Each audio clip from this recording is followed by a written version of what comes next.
Kama mwezi huu unadaiwa deni lolote, fanya haya kujiokoa. Maisha ya kila siku yanaweza kumfanya mtu ajikute kwenye madeni. Wengi wao hukopa kwa ajili ya biashara, matibabu, ada za shule, kujenga nyumba na kushughulikia dharura mbalimbali. Kukopa si kosa, lakini deni linapodumu kwa muda mrefu linaweza kusababisha msongo wa mawazo, migogoro ya kifamilia, hata kuathiri maendeleo ya kifedha. Ikiwa mwezi huu una deni lolote, usikate tamaa. Badala yake, tumia kipindi hiki kupanga upya pesa zako na kuchukua hatua zitazokupeleka karibu na uhuru wa kifedha. 1. Kubali ukweli kuhusu deni lako. Hatua ya kwanza ni kujua una deni la kiasi gani. Watu wengi hukwepa kuangalia madeni yao kwa sababu wanaogopa. Andika madeni yote kwenye karatasi: kiasi unachodaiwa, unamdai nani, tarehe ya mwisho ya malipo, riba kama ipo. Ukiona picha halisi ya deni lako, itakuwa rahisi kupanga namna ya kumaliza deni lako. 2. Tengeneza bajeti ya mwezi.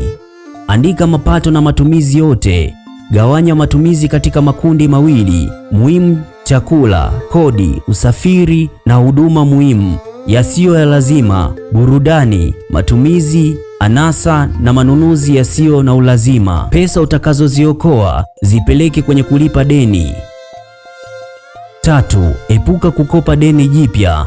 Makosa makubwa ni kulipa deni moja na kukopa lingine bila mpango. Hii inaweza kukusanya mzigo mzito wa madeni na kuongeza zaidi badala ya kupunguza. 4. Lipa zaidi ya kiwango cha chini. Kama unaweza, ongeza kiasi unacholipa kila mwezi. Hata nyongeza ndogo inaweza kupunguza hata riba na gharama nyingine. 5. Anza na deni lenye riba kubwa. Kama una madeni mengi, wengi hupendelea kuanza lile lenye riba kubwa zaidi ili kupunguza gharama za muda mrefu. Wengine hupendelea kuanza na deni dogo ili kupata motisha wa kuona maendeleo. Chagua mbinu ambayo utaweza kuifuata kwa udhibiti. 6. Tafuta chanzo kingine cha ziada cha mapato. Usitegemee mshahara pekee. Ikiwa una uwezo wa kupata kipato cha ziada, unaweza kuuza bidhaa mtandaoni, kufanya kazi za muda, kufundisha ujuzi ulionao, kufanya biashara ndogo, kuuza vitu ambavyo hutumii tena.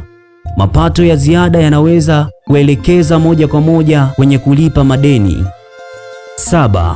Ongea na anayekudai. Ukiona utachelewa kulipa, wasiliana naye mapema. Mara nyingi mazungumzo ya wazi yanaweza kusaidia kupanga muda mpya wa malipo au mpango unaowezekana.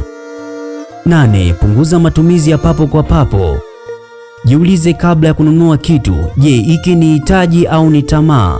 Mara nyingi matumizi madogo ya kila siku yakipunguzwa yanaweza kuleta fedha nyingi mwisho wa mwezi.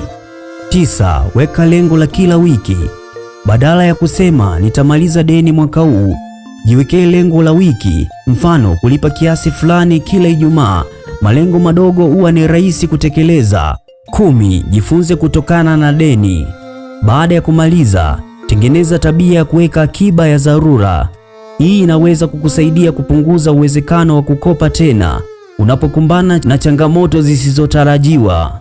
Hitimisho: kulipa deni haraka si jambo la miujiza, bali ni matokeo ya nidhamu, mpango mzuri wa matumizi ya kufanya maamuzi ya busara kuhusu fedha. Hata kama deni ni kubwa, hatua ndogo zinazofanywa kila siku zinaweza kuleta mabadiliko makubwa baada ya muda. Kumbuka, lengo si kulipa deni pekee, bali ni kujenga maisha ya kifedha yenye utulivu na uhuru siku zijazo. Na imani hautakimbia deni tena. Kama umependa makala hii, dondosha comment hapo chini uniambie, je, umejifunza nini? Na pia kumbuka kushare kwa wengine. Na wewe kama bado hujawa mwanafamilia yetu, fanya jambo la kiungwana, bonyeza button nyekundu iliyoandikwa neno subscribe, unasubiri notification, unabonyeza kengele, hapo utakuwa umejiunganisha nasi na unakuwa wa kwanza kupata makala zetu pindi zinapotoka. Ni mimi Daudi Michael Mwaluko nikikuletea makala haya. Asante na muwe na siku njema. Usisahau kushare kwa wengine